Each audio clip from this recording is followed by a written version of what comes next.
this might not be a good look. No, amazing, isn't it?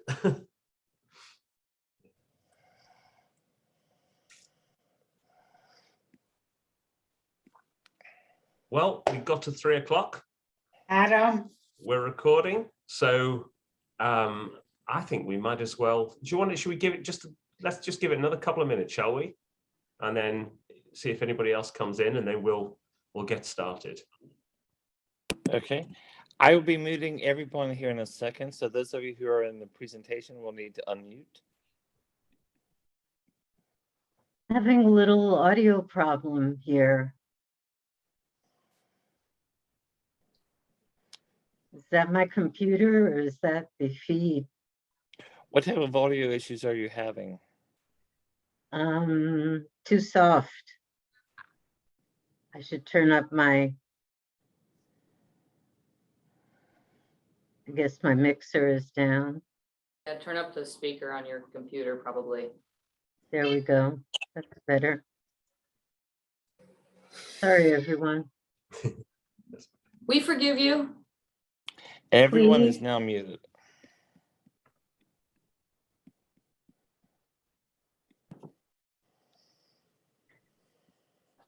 All right, I guess we'll go ahead and get started. Greg, give me a thumbs up if you can hear me. Fantastic.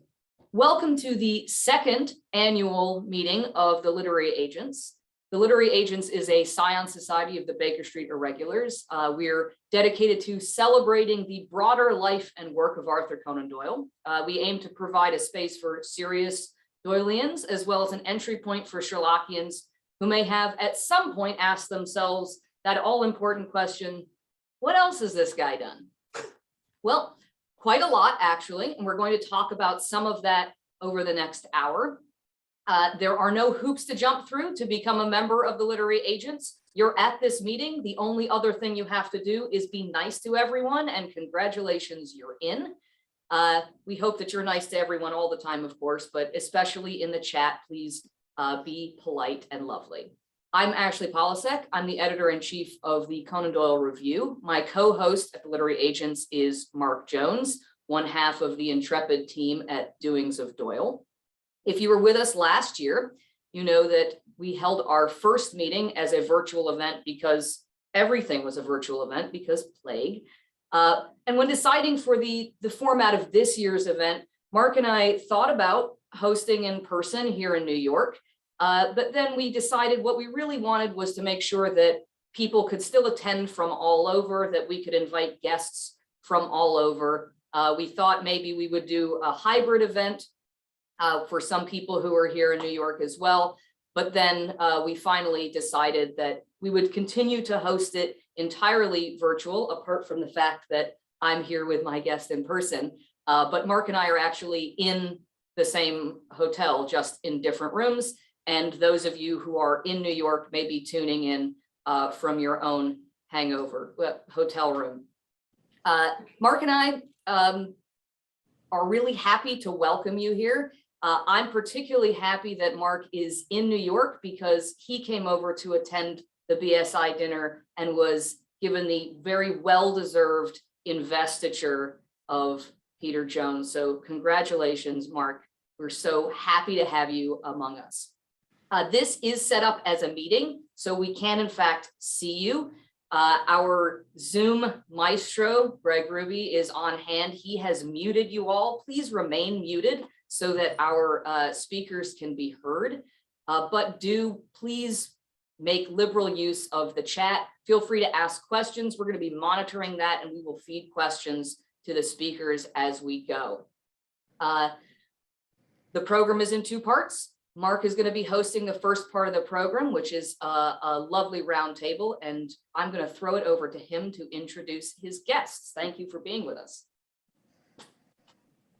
Thank you, Ashley. Thank you very much for that, and for the nod about the investiture. That's very generous of you. Do I get to do an acceptance speech now? We've got 45 minutes for that, haven't we? We've got now, maybe not. So thanks very much, everybody, for coming, and it's great to have you all here.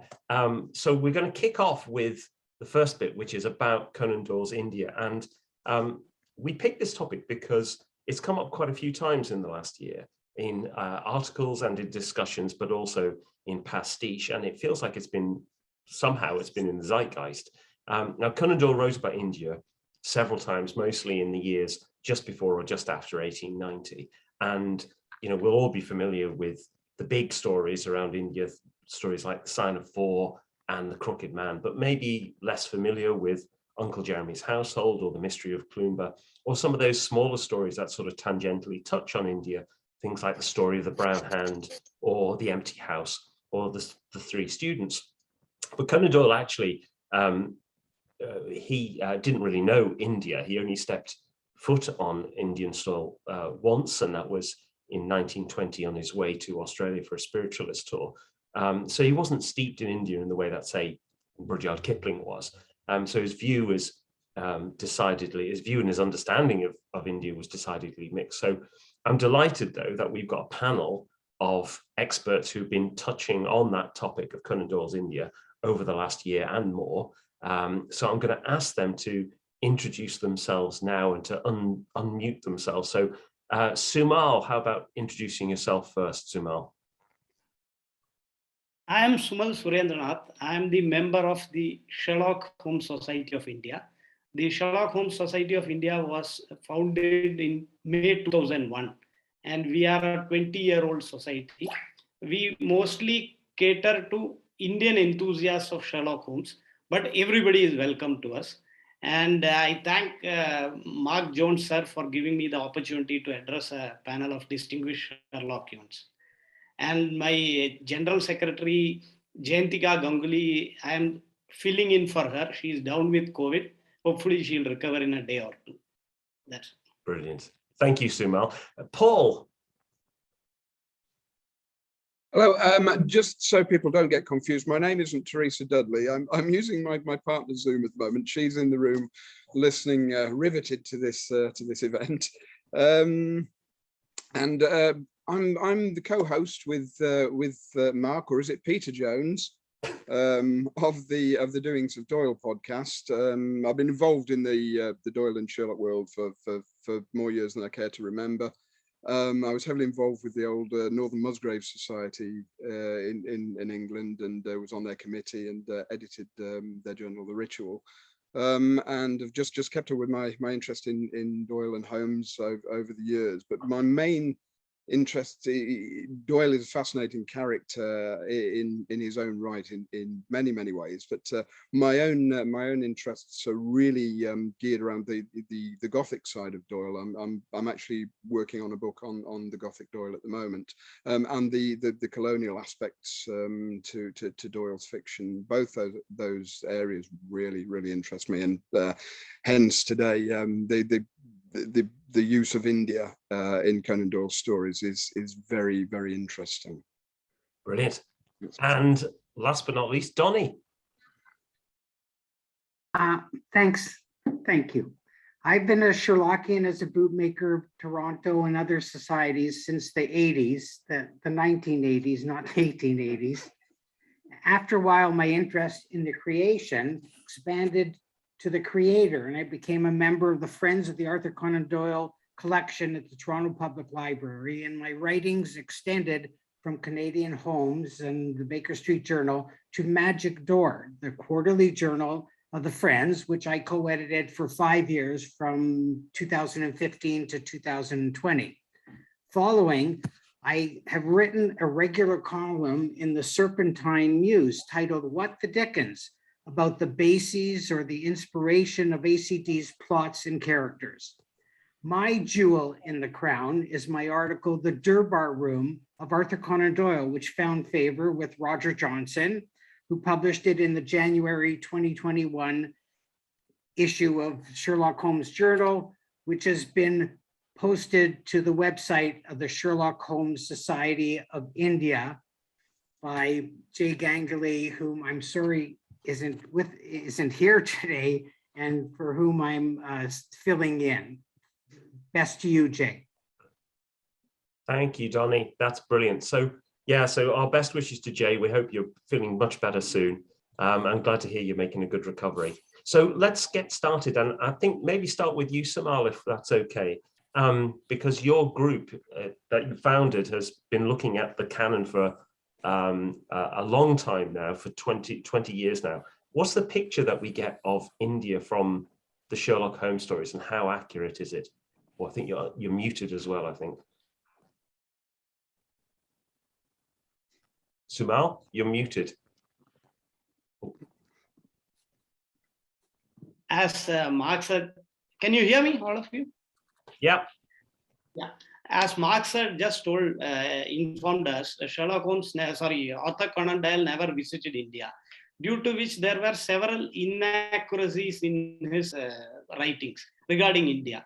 One of the major inaccuracies is in the sign of the four, which I will touch in detail later.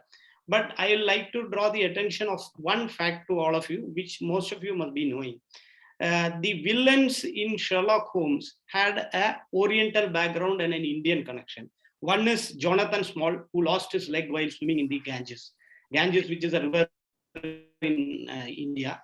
And Dr. Grimsby Roylott of the Adventure of Speckled Band had beaten a native butler to death while he was having a practice in Calcutta. And the other villain which was there in the Sherlock Holmes canon was Sebastian Moran, whom you know was a game hunter and had participated in the Second Afghan War. The impression I get is Sir Arthur Conan Doyle believed that the Englishmen who had come to the colony, that is of India, had taken to the savage ways of the Orient and were not sufficiently civilized when they returned back to London. Possibly that is why the description of the villains, the three prominent villains, were of an Indian background. This is my view of the particular view of Sir Arthur Conan Doyle, though I do not blame him for that. Each writer is a product of his times, and it is written in the particular context, and it is not fair to judge him on the writings which he had written at that point.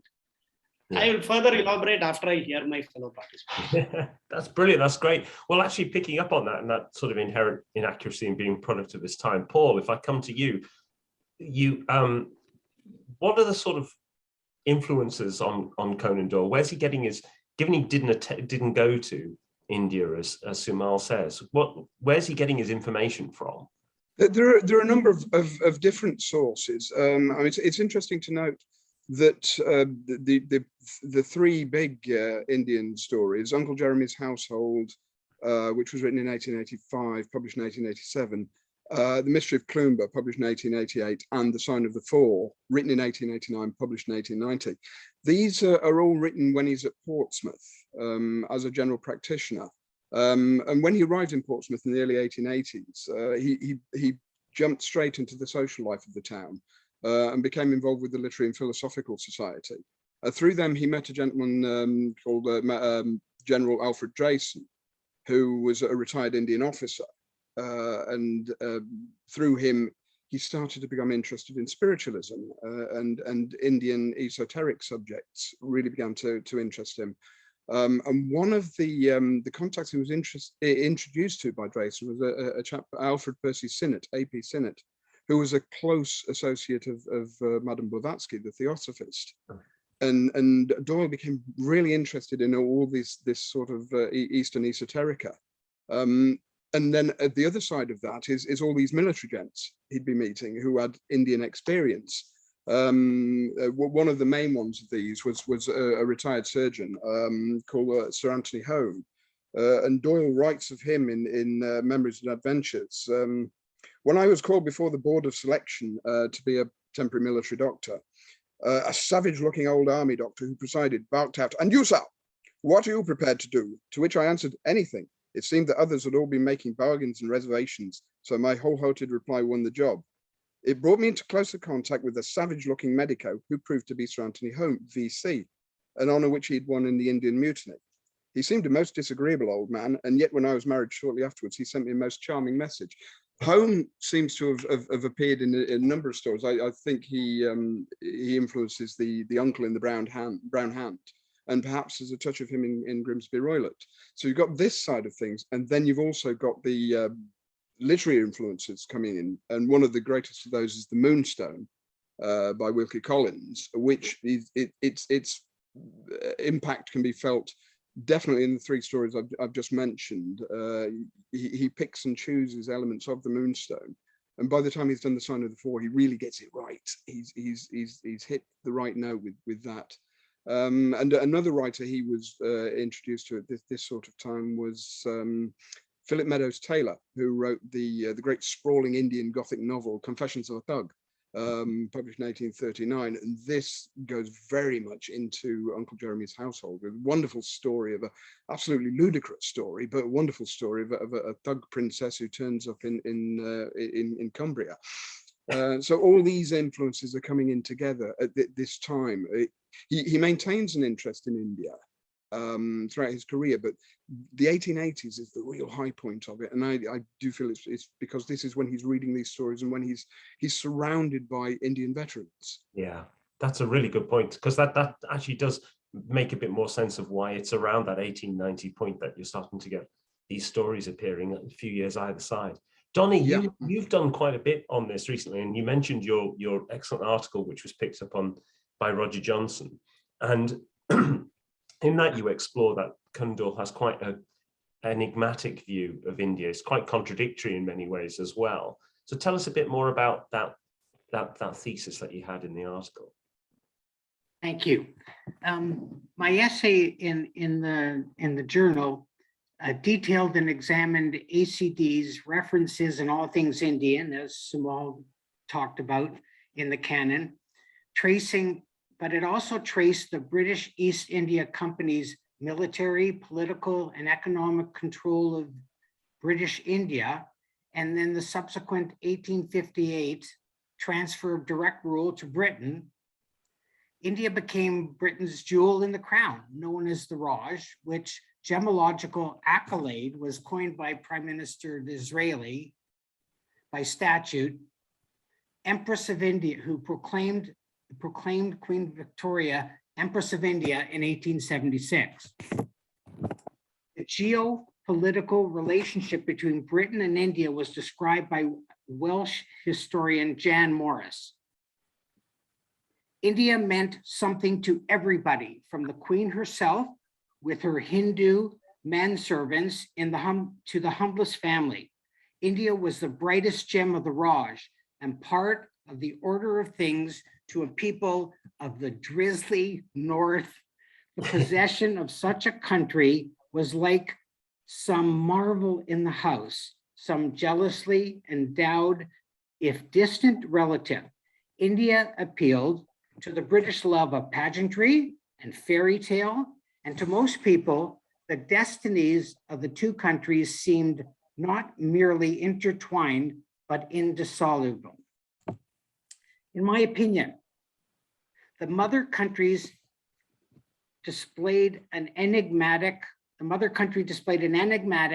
ambivalent, and contradictory attitude towards India, sometimes one of loathing and fear, yet sometimes of fascination and admiration.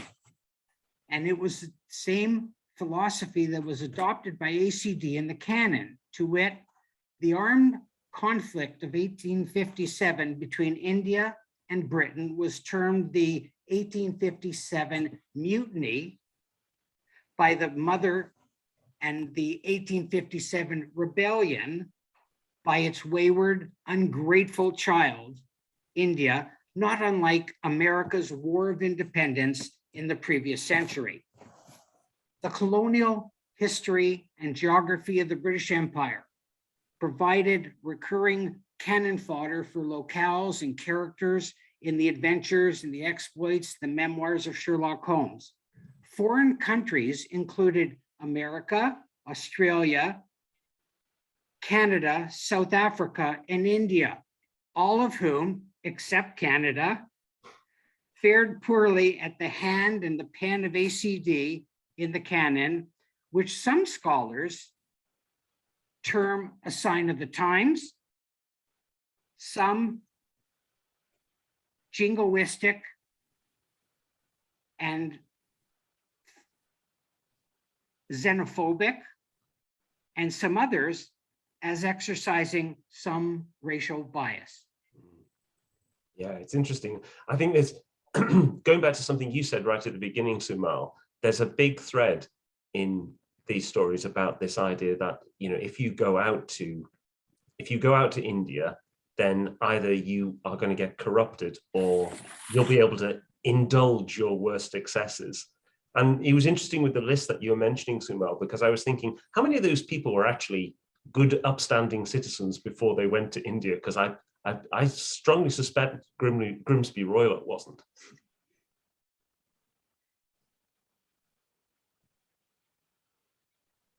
Sumal, you muted? Sorry. Can you hear me? Yeah. Hi. In fact, the impression one gets when one goes through the three students, where Daulat Ras is a suspect merely because he is an Indian, on the basis of the racial features. One thing I would like to bring out to the august audiences, in the 1880s in Victorian England, the Indians who went to England to study often went to study either medicine or law. They were generally from a wealthy background. And it is highly, and there is no contemporary report of anybody indulging in any kind of crime. However, Sir Arthur Conan Doyle, in that Adventure of Three Students, the initial suspicion fell on Daulat Ras. That is an interesting thing. The name, there is no name. Daulat is an Indian name, but there is no name which goes by Ras. In fact, in the manuscript, in one place it is written as RAS, that is Ras, and in another place it is written as Rao. Rao is most likely to be an Indian name, but it is a South Indian name, whereas Daulat is a North Indian name. There cannot be a name called Daulat Rao. It is an improbable name. Similarly, in the Sign of the Four, the three names which he mentions are Muhammad Singh, Abdullah Khan, and Dost Akbar. Sign of the Four. They are presented as Sikhs, whereas the name, it is highly unlikely that such names exist in the Sikh community. Yeah. So I would say that Sir Arthur Conan Doyle was slightly amiss in his research in detailing the names, whereas he could have easily contacted many of the persons who had retired from India, and he could have done a much better research on that as far as names is concerned. Yeah, that's a very good point. That's a very good point. And I think also he, if we go to another of the stories that where this is particularly obvious in Paul, it's Mystery of Clumber, where we have a rampaging mob of killer Buddhists, which is highly unlikely. Yeah, Buddhism is known. They are. I mean, it's again. This reflects his reading at the time. This is written at the period, as I say, he was hanging about with Drayson and Sinnott and people who were into theosophy. And theosophy is, in this respect, it's a very westernized version of Indian esoteric thought, cobbled together by Madame Blavatsky, and Sinnott was seriously interested in Buddhism, and he'll have talked to Doyle about this, and Doyle wrote, he'll have read widely into this as well. We know that he owned a copy of Jacoliot's Occult India, and so he was reading into this, but it seems in his head everything was getting very, very mixed up, so that when he talks about Ram Singh, who's the so-called the leader of these Buddhists, again, hugely unlikely name. His description, Ram Singh's own description of what they represent, it's just so mixed up. It mixes Buddhism, Islam, Hinduism, everything. It just throws everything into the bag. And it's somebody who's learned very quickly and just jumbled everything up and not sat down and read through it properly and written it out properly.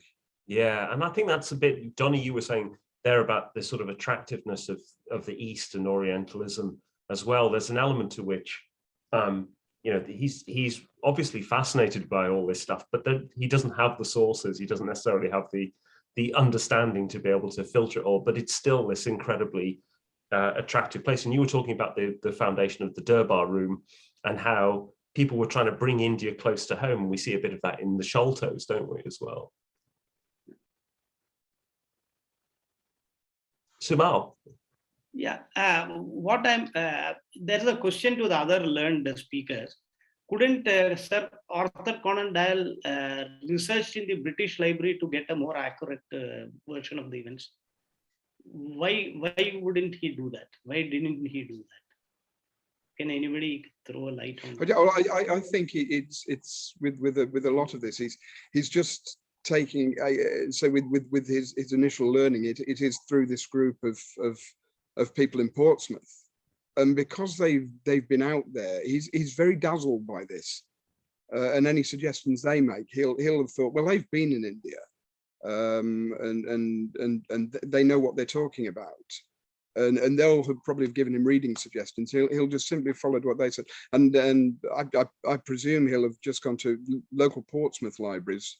Will have been with it being a garrison town, will have been well stocked with books on India, and he'll have followed their suggestions. And also a question of time. We've got to remember as well that he was a practicing GP, and with a young family starting at this time, so his time is taken up and going off to London. He would go to London for occasional literary meetings, but I think his time is also under pressure in terms of doing serious research. That he wouldn't have the time to devote, unfortunately, to go to the reading room for any sort of length of time, or the sort of time that he'd need or like. It's interesting, isn't it? Because I was thinking about this, about how much research he could have done, and would he have had good sources elsewhere. And I hadn't appreciated this before, but he got a real kicking from a contemporary for his treatment of Tonga in Sign of Four, because the Andaman Islands, aren't they still a Union territory, Sumal?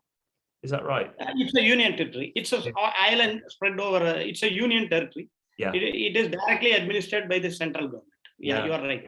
Yeah, so there was and I'd forgotten that Andrew Lang, who was a Scottish critic, was and one of the founders of Psychical Research, gave Conan Doyle a real kicking for the depiction of Tonga, and said, this was I think he said cruelly libeled. So I think there were, as much as Conan Doyle might not have been able to do his research, he was sort of picking from all these different bits and pieces. There were clearly other people who knew differently, and had different views. But yeah. So the other thing that I thought was quite interesting, looking at the stories as a whole, all these ones, is how much he's playing on Gothic themes through. He's constantly mixing up all the Gothic and the Imperial, and they seem to go together nicely hand in hand. The one that struck me, I hadn't read for a long time, was The Brown Hand, which is really fascinating in that it's got a mixture of it's set up as a Gothic novel, but it's also got a comedy moment in the middle of it.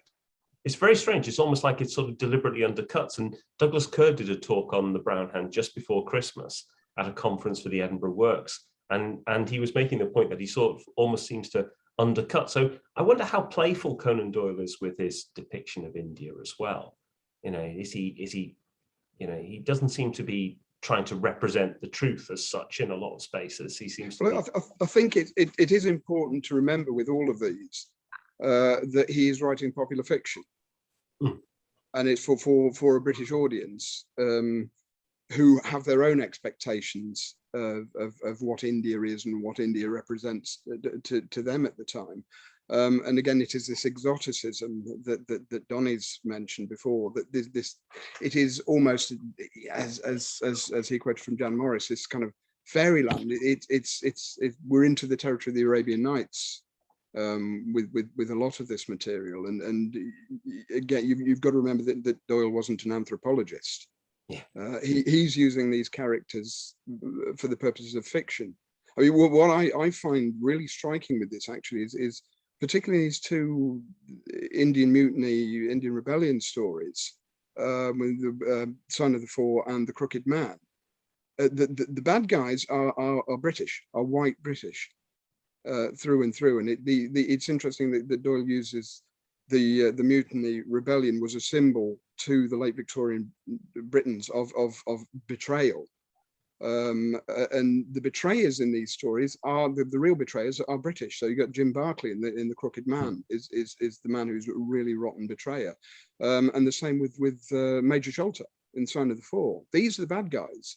Tonga he might be some sort of caricature, but he is depicted as, you know, there was never anyone so faithful as little Tonga. It's very patronizing, but nevertheless, Small speaks up for him and his 3 Sikh comrades. They don't betray him.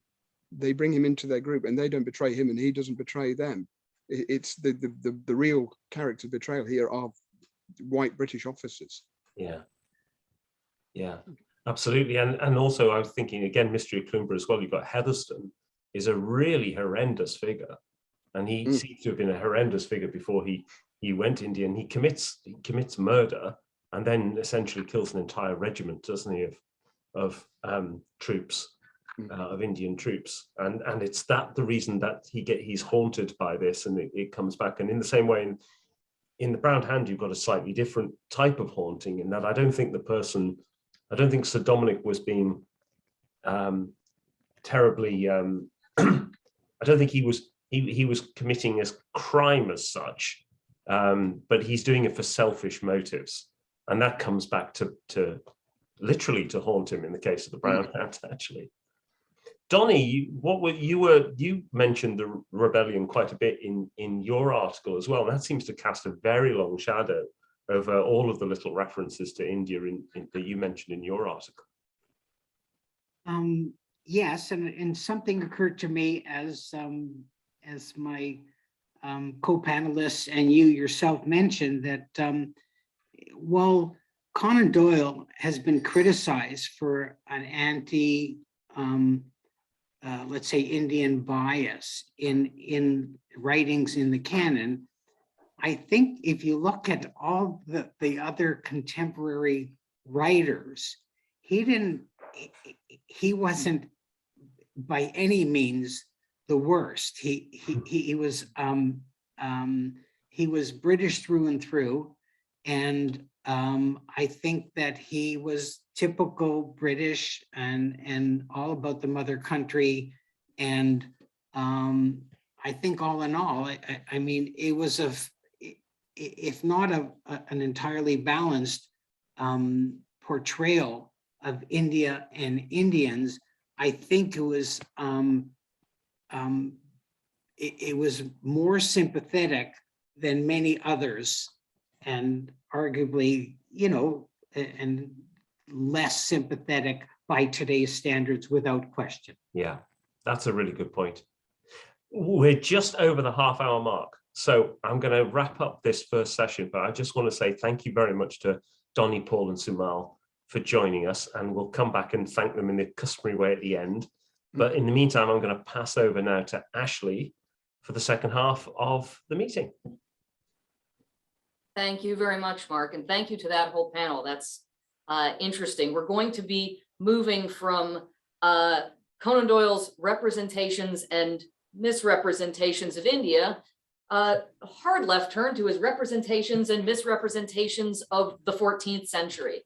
And I have to confess that this interview, Mark, you mentioned a character with selfish motivations. This interview is entirely my selfish motivations, because I'm a practitioner of historical martial arts. And when I learned that we have a fellow Sherlockian who is a reenactor in the White Company, I said, that's who we need. And I think I actually emailed Mark about you in May. So this has been on the docket for a long time, and I'm so excited. So my guest is Xander Sobecki, and Xander is going to talk to us about what it's like to actually be a member of the White Company. So Xander, could you describe your company? And also we're gonna get to his kit, by the way, but describe your company first. Absolutely. I'm a member of the Compagnia della Rosa nel Sol. That is, in Italian, the translation of Company of the Rose and Sun. We're probably the most, not the most elitist, but the most accurate and OCD recreation of the Italian condottieri of the 1390s you're going to find. If you go on site, there is no electric lighting. It is all candlelight. Every bit of shelter, every bit of cloth is period accurate. If you bring a handkerchief, it has to be exactly hand sewn based off a medieval template.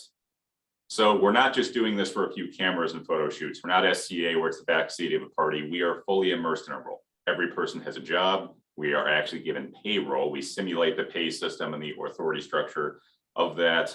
Let's see, we have everything from, we have the archers, of course, the famed archers. We have man-at-arms, we have night structures, we have aides de camp, we have accounting, we have marketers, we have wandering, gun salesmen, and we actually have period accurate sex worker representation. They did wander around with each company. Effectively, Condottieri area companies were wandering cities of tents. For those who know, cowboy camps and mining towns that they go is very similar to that. So there's no central base for a Condottieri area company. You are a wandering mercenary across Europe. I personally fell in because I'm a full contact longsword fighter, specifically Italian style out of Chicago Swordplay Guild. Most of us are in what looks like hockey gear. We're a bit more modern tournament fighters, but a few of us do more traditional. And I got pulled in one day, hey, we're going up to Canada. Do you want to do a reenactment? My response was, do I get to wear a cloak? They kept going deeper and, well, it's based off this. And a famous author runs it. I kept cutting them off. I don't care. Do I get to wear a cloak? Now you think I'm kidding. Most of my friends will attest, no, he really did just say that. So I fell face first from, I'm just a jock fighter. I'm a stick and knife fighter initially. Next thing you know, I'm in 4 layers of wool. It's 15 degrees. I'm wandering around the woods with a lantern into a tavern and hearing multi-symphonic medieval songs in the background. Total immersion in a new world. I was absolutely hooked. We currently meet outside Toronto. We've done a bit in Quebec, but very tight group. We're also the only reenactment groups that does full contact. Most reenactment groups are war reenactors. They'll cross blades or hold their gun, say, okay, I got you. You fall over, or flip a coin, one of us falls over. Everyone fighting is actually following the Conan armor rules. We're actually wearing 70 pounds of night kit, all full contact, all realistic ruling, heavily marshaled bouts. And the battle simulations are not just us running around for photos. I'm actually shooting at fully armored people. So the blunt arrows I'm shooting out of my bow would probably break ribs, bones, or cause some pretty grievous wounds, but they're wearing enough padding where it can work. It still hurts. I'm sorry, but we're testing full force. We don't just throw in, hey, let's do a battle later. Everything, okay, what's it gonna be like if they retreat flanking through the woods? Okay. What if we actually move the archers off to the side in the flank formation? Everything is based off academic theory. Professors tend to wander into our camp basically with permission and they say, hey, could I have you guys do this? How does that work? What about this? It's a mix of full-on anthropology, academic research, and survival at times. And clearly from reading The White Company, Conan Doyle did not have access to something like you. Well, the first thing I have to specify, notice my company is of the Rose and Sun. We're not the White Company itself. There's a big asterisk on that I'll explain a bit later. But Sir Arthur Conan Doyle, however, kept the myths alive. I mean, now most people know the Condottieri Wars. It's an awesome sequel series to the 100 Years' War. The idea of all these international mercenaries working together, the famous longbow versus crossbow, the technologies kept modernizing, the lance structure. It's most reenactors who are doing full armor are probably going to be Condottieri era, whether it's Italian, German, etc. But without that book on the White Company, we would have faded into existence. It would have been a dusty little relic that men would argue about in a library. Whereas nowadays, you type in Condottieri, if you could spell it right, you're going to get a lot of video games where you could play that character class, you could unlock the different armors. It stayed in the mainstream, all because Sir Arthur Conan Doyle saw a lecture in 1889, said, oh, this is great. Did some casual research and wrote a great little medieval fantasy book based off of it. Love that. Okay, I'm gonna step back here and ask you to talk about your kit. And just for the record, I picked Xander up in the hotel lobby, and this is New York, so all of the people who worked at the hotel pretended he didn't exist. Meanwhile, They said nothing as I checked out. Feel free to stand up. Yes. So someone earlier on said, oh, that's a great cosplay you're wearing. This is actually 35 pounds of steel. So my underlayer, this is quilted cotton gambeson. This is actually the armor that most lower and middle class fighters wore. It's just quilted linen. That's all it is. This is what most people, unless you're wearing plate armor, wore. It will save your life. It will keep you from being cut. It will protect against thrusts. This is blackened. It's off period by about 20 years, but this is blackened ring chainmail. This ran me about 500. Then I had to pay another 150 to get it tailored. You think a tux is hard? Try getting chainmail tailored. This will stop cuts from a blade. It won't stop a thrust. Most swords are going to go right through.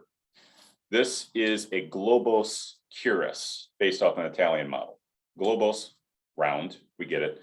This was rounded specifically because of arrows. The old Templar armor where you see all the flat pieces, 150-pound longbow is going right through that. Some of the crossbows I'll mention later on will go right through that. Then they realized if it hits at an angle, it bounces off. Then 10 years later, they realized, why do I keep getting stabbed in the neck with arrows after they bounce off? Yeah, this is not a decorative piece. This is actually layered to keep the arrows from skidding off. Let's see if we could actually tilt it down a bit, Lonely. I'm not wearing pants right now. That's on recording. I won't show you, but no, we don't get to wear pants. You're gonna set that back down. Effectively, what I'm wearing are thigh-high stockings that go all the way up to the waist over a pair of very baggy briefs cinched at the waist. They have laces that hitch it all together.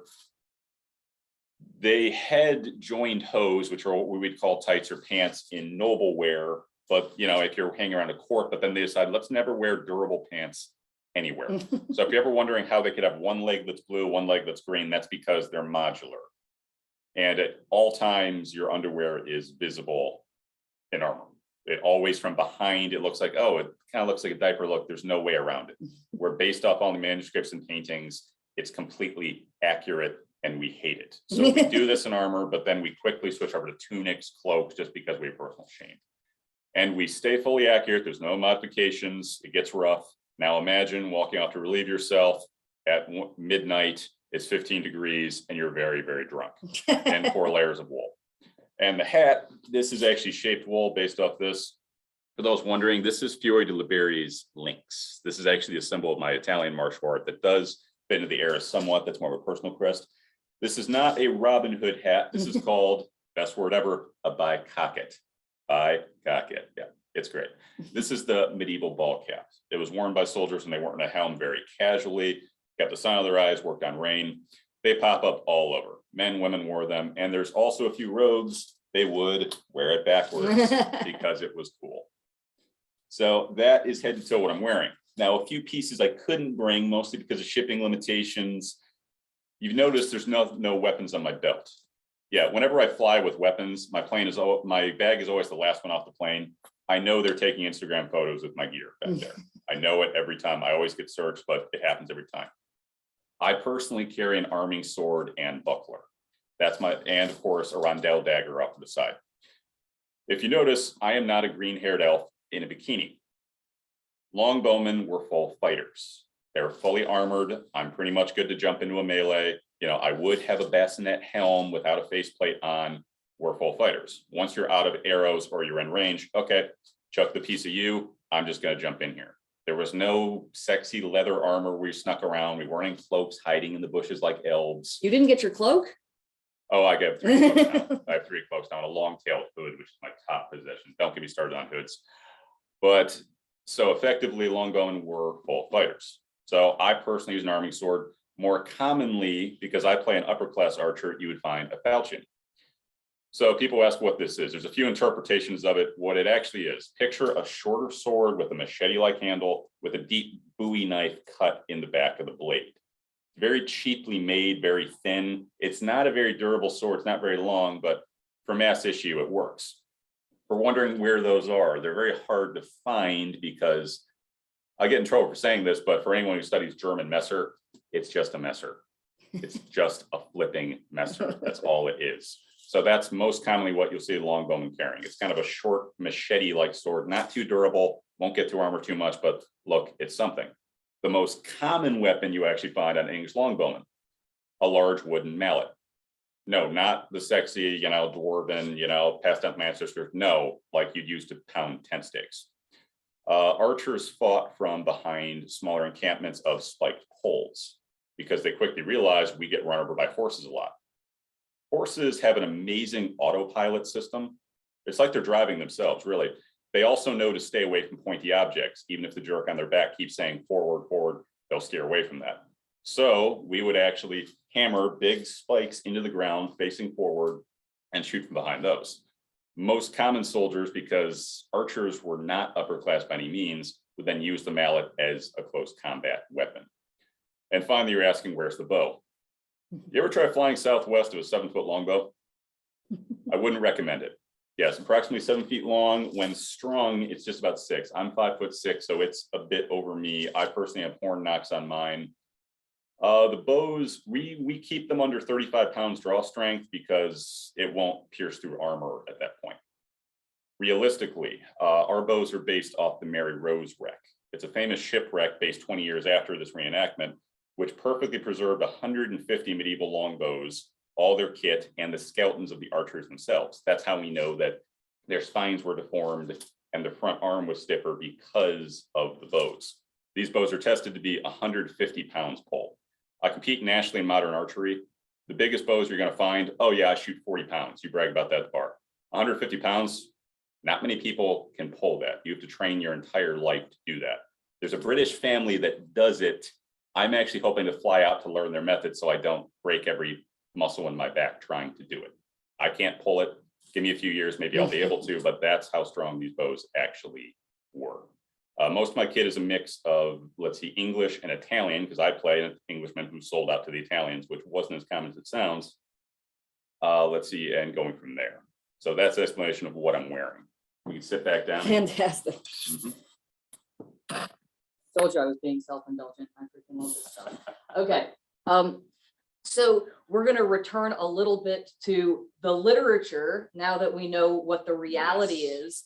And it kind of pulls into the theme that we had with the roundtable, right? Because we're talking about, on the one hand, an author who is a little sloppy with his research, but on the other hand, is preserving something that's valuable and is talking about something that's interesting and is just writing damn good stories. So can you give us a little bit of background on the real Yes. White Company versus Conan Doyle's version of the White Company? Yes.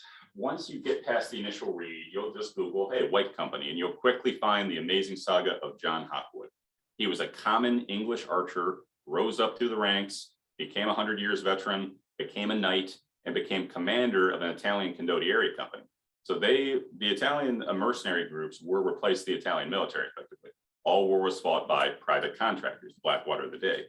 But he started an English-led regime, which included English longbowmen. This was a total break of the formula. And it was amazing. They beat everyone they came across, huge battle record. They innovated battles heavily and showed that English tactical strategy was meritorious across Europe. You know, he was amazing to his men, absolutely courteous. Then he retired to a great little, let's see, country villa where he was actually famous. His wife actually had great control of the estate, which is very feminist for the era. He's an absolute hero to all Englishmen. Everything I just said is a lie. Everything. If you're noticing, my company is not named the White Company. We don't want to be associated with the White Company if you've actually read about the White Company. In fact, when I first mentioned to, let's see, our captains, because I found out around a campfire, wait, Sir Arthur Conan Doyle wrote about this? I was a casual Sherlockian at the time. I hadn't gotten too organized. And then I was sat down and said, yes, but we don't talk about that. Effectively, John Hawkwood, well, in fact, we actually have t-shirts in my group. What would John Hawkwood do? Do the opposite. His battle record was absolutely horrific. Yes, he was winning with mass casualties on his side most of the time, a lot of civilian casualties, and just absolute pure luck. He was a common archer who went all the way through and did bring English longbowmen work into the Condottieri Wars. That worked for about 2 years. English longbow structure with the giant long-range arrows that will pierce armor, and then jumping into the fray. This will offend a few BSI members, but that only works against the French. It's a long story, but their style of warfare, it only worked well against the French. So effectively, within about 5 to 10 years, they had ditched the longbows entirely and switched to Hungarian horse bows. The biggest archery debates you'll find are Asiatic archery versus English archery. You always get the snobs and bicockets and longbows. So no, we're not going to go around with these pansy horse bows and the quick rapid rate of fire and the thumb rings. No, we're going to be more regal and stick to our roots.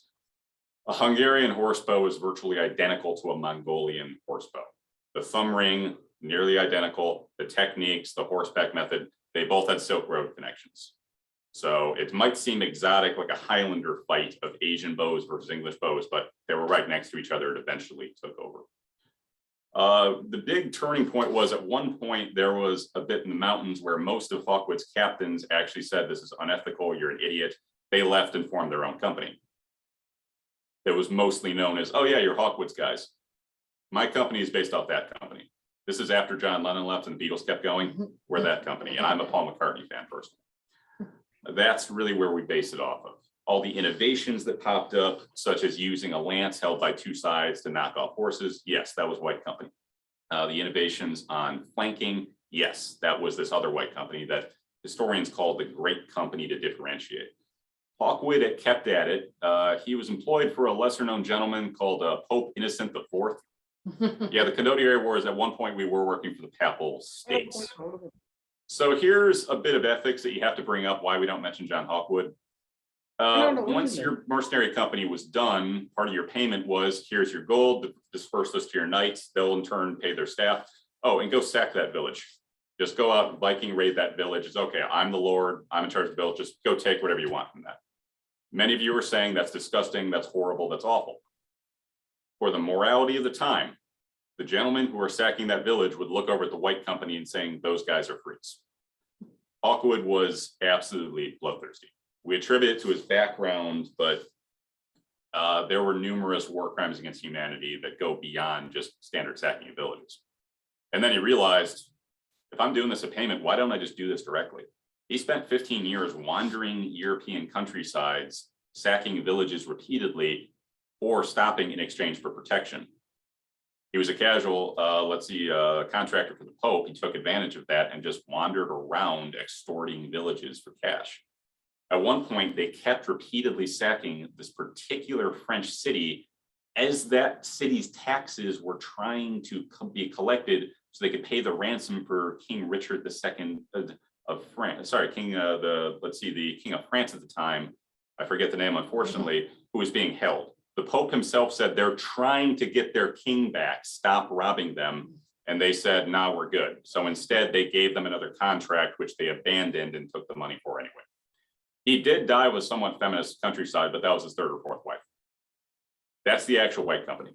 Now, the big question, did Sir Arthur Conan Doyle know about any of this? Did he gloss it over and just use the name to keep the legacy of Condottieris intact? We think he did the 1890s equivalent of a Wikipedia read, said this is cool, and went with it. He preserved the stories. He kept it in the culture. He's the reason my company exists today. But the problem is the name of the White Company, we don't associate ourselves with that company. So we can't tell people, no, we're based off the Holmes, the Holmes guys' book.